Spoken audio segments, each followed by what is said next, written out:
This is Sky Sports News HQ. All your top stories coming up in 3 minutes. Sheffield United have hit back at reports in today's newspapers that they've agreed to re-sign convicted rapist Ched Evans.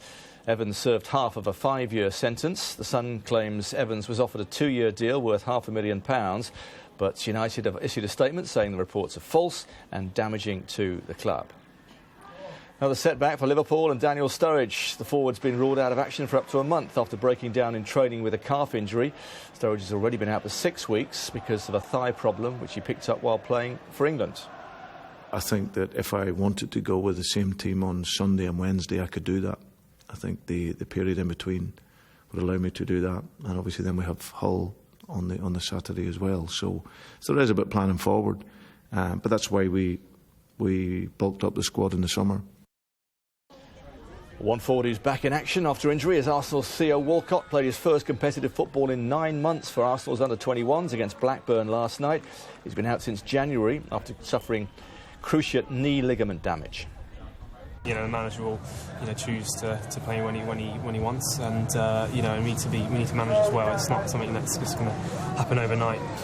Midweek Champions League, is that a possibility, perhaps? Do you know? I really don't know, to be honest. Like I say, the manager is the best person to ask that question. But like I say, you need to be completely calm about it and not get too excited right now.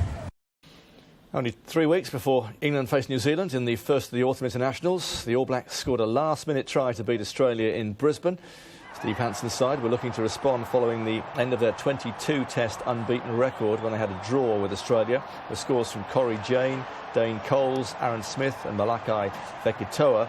And not for the first time, they pulled it out at the final whistle, almost. Australia 28, New Zealand 29. Yeah, well, they talk about having to play for 80 minutes, and that was the way that was. And, both teams certainly came here to play, and there was some pretty good rugby. And I guess the momentum swung a couple of times, but the composure our boys showed towards the end to hang in there and get the points when we had to.